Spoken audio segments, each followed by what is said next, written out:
इथं येण्याचा जो प्रारब्ध योग आला आहे, आमचे माजी गुरुवर्य टी.के. गायकवाड सरांच्या प्रेरणेतून मी तुमच्या गावी आलेलो आहे.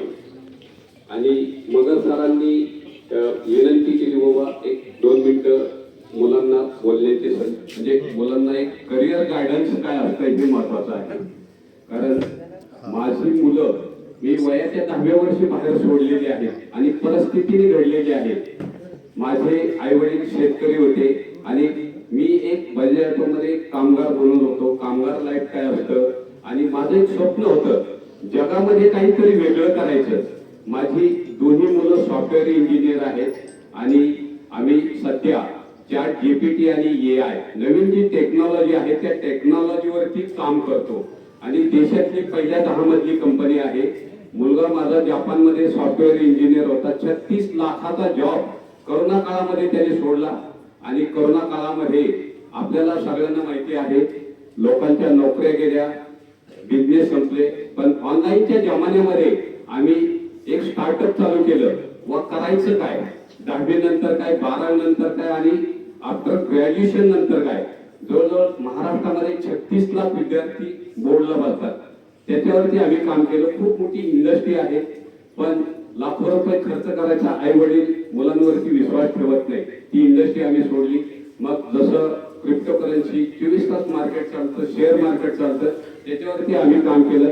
त्याच्यानंतर आम्हाला 26 नोव्हेंबर 2022 ला US मधून कन्सेप्ट आला चॅट जीपीटी आणि AI. आम्ही नवीन नवीन काहीतरी शोधत होतो. तो कन्सेप्ट हाती पडायला आणि त्याचं सोनं बनवायला एक निमित्त झालं.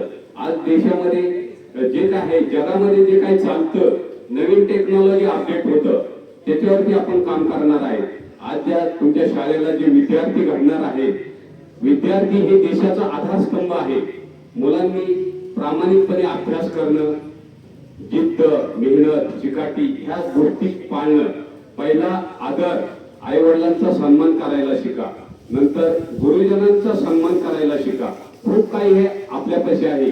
आपण एकटं जरी वाटत असलं, आपण एकटं नाहीये, लक्षात घ्या. आपला जो आत्मविश्वास आहे, जायचं कुठं, जाण्याच्या आधी तुम्ही निर्णय घ्या, ज्याला डिसिजन मेकिंग म्हणतात. जर आपल्याला पुण्यावरून मुंबईला जायचं तर आपण वेळेचं भान ठेवलं पाहिजे. स्वतःमध्ये टाइम मॅनेजमेंट पाहिजे, अवेअरनेस पाहिजे. तर सगळ्या गोष्टी जर आपल्यापाशी आहेत तर आपण जागा का चुकतो. तुकाराम महाराजांनी सांगितलेलं आहे, युलेस रोप लाविले जरी त्याचा वेलू गेला गगनावरती. सगळं आपल्यापाशी आहे, सगळं आपल्या माइंड मध्ये आहे. लक्षात घ्या. आपण जायचं कुठं, जाण्याच्या अगोदर निर्णय काय घ्यायचा, आपण सगळं आपल्या स्वतःपाशी आहे. गुरुजनांनी जे शिकवलेलं आहे त्याचा आदर करणं, आजचा अभ्यास आजच करणं, तो उद्यावरती टाकू नये. कारण उद्या परत दुसरा लोड आपल्यावरती येणार आहे. लक्षात घ्या. कारण शिक्षक जे शिकवतात सगळ्या विद्यार्थ्यांना सारखं शिकवतात. लक्षात घ्या. एका क्लासमध्ये 50 विद्यार्थी असतात पण प्रत्येकाची कॅप्चर पॉवर वेगवेगळी असते. लक्षात घ्या. आई वडील एखाद्या विद्यार्थ्याला जर 50% मार्क पडले, एखाद्याला 90% मार्क पडले, तर आई वडील 50%च्या विद्यार्थ्याची तुलना 90%शी करतात. ठीक आहे, काही हरकत नाही. आज जी शिक्षण प्रणाली आहे नुसती मार्कासाठी पळापळ चालू आहे. लक्षात घ्या. आज जी महाराष्ट्र शासनाची एज्युकेशन सिस्टीम जी बदललेली आहे, 2020 ला जी लागू केलेली आहे ती 2024 ला इम्प्लिमेंट झालेली आहे. पूर्वी जे फिजिक्स मॅथ केमिस्ट्रीला वेटेज द्यायचं ते वेटेज आता संपलेलं आहे. आता 50% वेटेज तुमच्या आवडीला आहे. कुणाला खेळात प्रावीण्य मिळवायचं असेल, कुणाला गेम मध्ये असेल, वेगवेगळे काय असेल, 50% वेटेज सिलेबसला आहे आणि 50% तुमच्या आवडीला आहे. तुम्ही काय करायचं, फक्त आपल्यामध्ये प्रामाणिकपणा खूप मोठा पाहिजे. जर आपण स्वतःमधला आळस जर झटकला, अशक्य गोष्ट शक्य होते. मी एक 50 वर्षापूर्वी आमच्या भिंतीवरती असाच एक लिहिलेलं होतं शब्द, थांबला तो संपला. आपण जर वेळोवेळी अपडेट जर झालं, काळाबरोबर बदलणं गरजेचं आहे. निसर्ग बदलतो तर आपण का बदलू नये. लक्षात घ्या. कोरोना काळामध्ये निसर्गाने आपल्याला दाखवून दिलेलं आहे माणसाची पोझिशन काय आहे. माणसं घरामध्ये असायची, जनावरं बाहेर फिरत होती. म्हणजे जीवनामध्ये वाढलेला अहंकार जर कमी केला, नम्रशील जर धारण केलं तर खूप काही आपलं जीवन सक्सेसफुल होत असतं. लक्षात घ्या. तुम्ही जी मुलं आहेत मुली आहेत, हे देशाचं भावी आधारस्तंभ आहेत. लक्षात घ्या, मेन फाउंडेशन घडणं गरजेचं आहे. ज्या बिल्डिंगचा फाउंडेशन मजबूत असतो त्या बिल्डिंगचं भावी आयुष्य सुखकर होतं. लक्षात घ्या, ती बिल्डिंग मजबूत होते. आपलं करिअर जर करायचं असेल तर आपल्या डोक्यामध्ये एक फीड पाहिजे, मला काय बनायचं. आता प्रत्येकाचं स्वप्न वेगवेगळं असतं. कुणाला IPS अधिकारी बनायचं, कुणाला IAS अधिकारी बनायचं, कुणाला मुख्यमंत्री बनायचं, कुणाला चांगला उद्योजक बनायचं, कुणाला शेतकरी बनायचं. खूप काही करिअरच्या वाटा आहे. आपला बेस फाउंडेशन लहानपणापासून घडलं पाहिजे. आपल्या डोक्यात एकच पाहिजे, मला काय बनायचं. त्यासाठी प्रयत्न सातत्य करणं गरजेचं आहे. लक्षात घ्या, प्रयत्नांची पराकाष्ठा करायची. आपण कुठं कमी पडलो नाही पाहिजे. आळस जर झटकला, रात्रंदिवस डोक्यामध्ये एकच पाहिजे, आपल्याला करायचं म्हणजे करायचं. कारण आयुष्याचं टार्गेट गोल जर आपल्या डोक्यात असेल तर आपण एक ना एक दिवस सक्सेस मिळणार आहे. लक्षात घ्या, कुठलीही गोष्ट एका दिवशी कधी शक्य साध्य होत नाही. त्याला प्रचंड मेहनत करावी लागते. ती शारीरिक असो, बौद्धिक असो, मानसिक असो, सगळ्या गोष्टीचं. आणि समाजामधून आपण खूप काही शिकत असतो. जरी शिक्षक आपल्याला वेगवेगळ्या याच्यावरती शिकवत असतील तरी समाजामधून काय घ्यायचं ज्याचं त्यांनी ठरवायचं असतं. लक्षात घ्या, आपण खूप काही मोठं बनणार आहे. आणि एज्युकेशन सिस्टीम जी आहे आजची, इंग्रजांनी जी लादलेली आहे, फक्त मार्कासारखी पळापळ आहे, पण जीवनामध्ये त्याचा काही उपयोग नाही. फक्त शारीरिक आपण बौद्धिक शिक्षण कशासाठी घेतो, आपली पोटपूजा करण्यासाठी. आज नोकरीसाठी प्रत्येक जण धडपडतोय. लक्षात घ्या, नोकरी हा प्रकार राहिलेला नाहीये. गव्हर्नमेंटचं सगळं स्ट्रक्चर बदलतंय, सगळं प्रायव्हेटीकरण झालेलं, सगळं कॉन्ट्रॅक्ट सिस्टीम झालेलं आहे. व आज समाजामध्ये खूप मोठी दरी निर्माण झालेली आहे. प्रत्येक जण मार्कासाठी पडतो. आपल्यामध्ये जे गुण पाहिजे, स्किल पाहिजे, ऍप्लिकेशन लेवल पाहिजे, ऍटिट्यूड पाहिजे, कॉन्फिडन्स लेवल पाहिजे, ह्या सगळ्या गोष्टीत आपण कुठेतरी कमी पडतोय. गुणवत्ता जर असेल, जगामध्ये गुणवत्तेला तोड नाहीये, पण आपण कमी पडत असेल त्याच्यामध्ये प्रत्येक गोष्ट इम्प्रुव्हमेंट करायला शिकलं पाहिजे.